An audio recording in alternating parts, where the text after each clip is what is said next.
Hello everyone, welcome back to my channel and happy Holi. আমি জানি ভ্লগটা অনেক পরে পাচ্ছ, তোমরা আমাকে গালাগালি দিও না।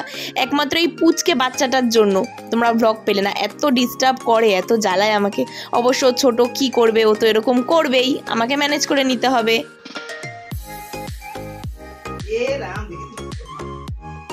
আমি শ্যাম্পু করবো না, জানো? আমি বাচ্চা দিয়ে শ্যাম্পু করতে পারি সব সময়। বলো happy Holi. Hello, happy Holi to everyone.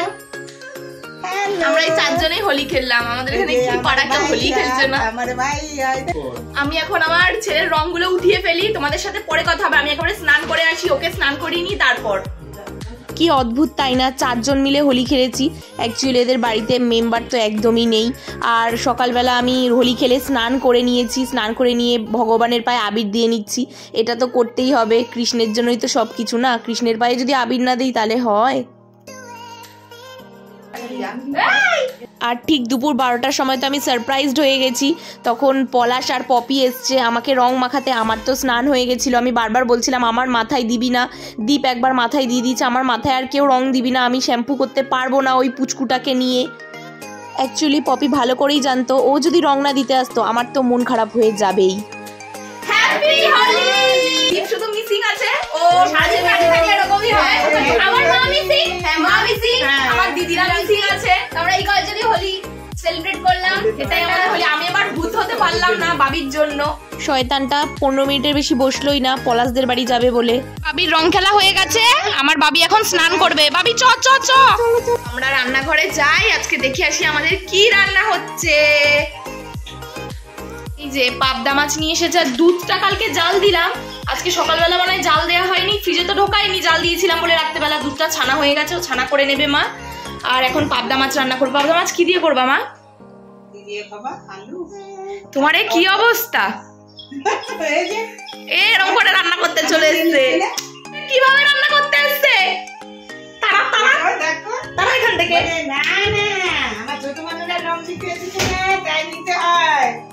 হ্যাঁ, পপি আর পলাশ এসেছিল। হ্যাঁ, এ অনেকক্ষণ হয়েছে। কি এনেছো? দাও দাও দাও। আঙুর খাওয়ার স্টাইলটা দেখো, পা দিয়ে আঙুরটাকে ধরেছে, কি চালাক। এ তুই তো স্মার্ট বাচ্চা। গাইস তোমরা প্লিজ ভয় পেয়ে যেও না, এটা আমি পূজা। ছাদে এত রোদ, আমার মুখে ট্যান পড়ে যাবে এই ভয়ে আমি তো মুখের মধ্যে ডাকাতের মতো মানে কি বলবো স্কার্ফ পেঁচিয়ে নিয়েছি। আমি আগেও এরকমই করতাম। বাবির ঠান্ডা লাগবে করে মা আইসক্রিমই খেতে দেয় না। কতদিন পর যে একটা আইসক্রিম খেলাম, কি যে শান্তি লাগছে আইসক্রিমটা খেয়ে, সেটা শুধু আমিই জানি। আজকে রান্না হচ্ছে ডাঁটা, সজনে ডাঁটা দিয়ে, পাবদা মাছ দিয়ে, আলু দিয়ে ঝোল। এখন শুধু ঝোল ঝোল তরকারি হচ্ছে, আমার পেটে যেহেতু সমস্যা আছে তাই। আর হচ্ছে পটল ভাজা, ও খেয়ে চলে গেছে, ও ছেলেকে রাখছে, আমি ভাত খেয়ে নিচ্ছি। আর মা এই যে মার ভাত বেড়েছি, মা বাসন কটা মাজছে, তারপর মা খেতে শুরু করবে। তো খেয়ে নি, তোমাদের সাথে পরে কথা হবে।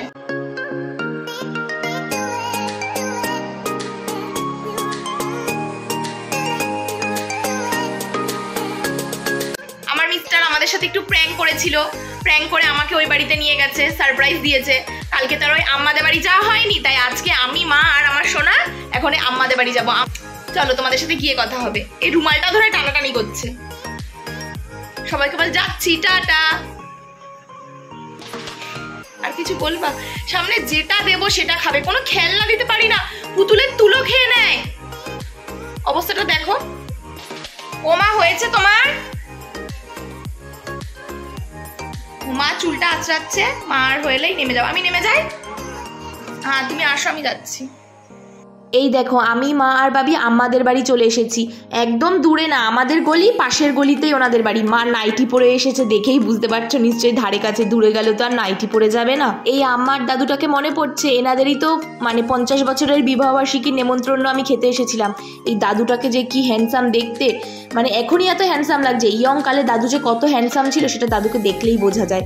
আর হোলির দিন এসছি, বড়দের পায়ে আবির দিয়ে নমস্কার করবো না হয়, তাই বড়দের পায়ে আবির দিয়ে নিয়েছি। আর আম্মা আমাকে আম্মার সিংহাসনটা দেখাচ্ছিল, আম্মা কিভাবে পুজো দিয়েছে আজকের দিনে সেটা দেখাচ্ছিল। যে এটা তো বম্মা, এটা বম্মা না সোনা, বম্মার কোলে উঠলে কাঁদে না। সব ঘুরে ঘুরে দেখছে তোমার ঘর, সব ঘুরে ঘুরে দেখে নিচ্ছে, বলছে আমি বড় হলে আসবো তো।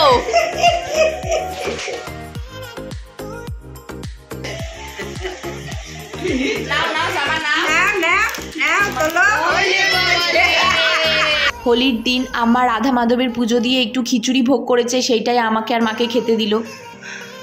ভাবিকে কোলে নিয়ে হাঁটছিলাম না, হাঁপিয়ে গেছি। বাড়ি চলে এসেছি, এবারে আবিরগুলো তুলে নেব, নয়তো বাবির গায়ে পড়বে। বাবির কপালেও দিয়েছিল আবির ওই আম্মা, ওকে মুছিয়ে দেব। এদিকে তাকা, তাকা তাকা, এদিকে একবার তাকা, আবিরটা মুছে দি।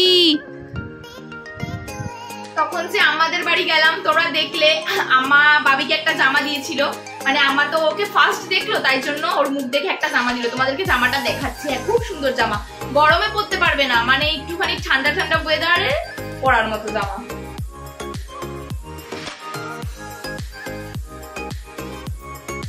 এ দেখে যাও, ওই এ দেখো জামাটা আম্মা দিয়েছে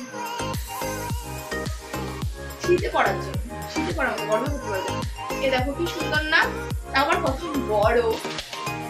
আর ইউনিক টেস্টি রেসিপি দিয়ে ভাত মাখিয়ে খেয়ে ফেলছো, কিছু রিভিউ দাও, জোরে বলো। সত্যি এটা আমি না এখন বানালাম, মানে আলু টমেটো পেঁয়াজ যা পেরেছি তাই দিয়ে একটা মানে মাখা টাইপের, খুব টেস্টি হয়েছে। হ্যাঁ একটু দেবো, সত্যি ইয়েস, আমার মানে ভাগ্য খুলে গেছে, আমার হাতের রান্না কেউ চেয়ে খাচ্ছে।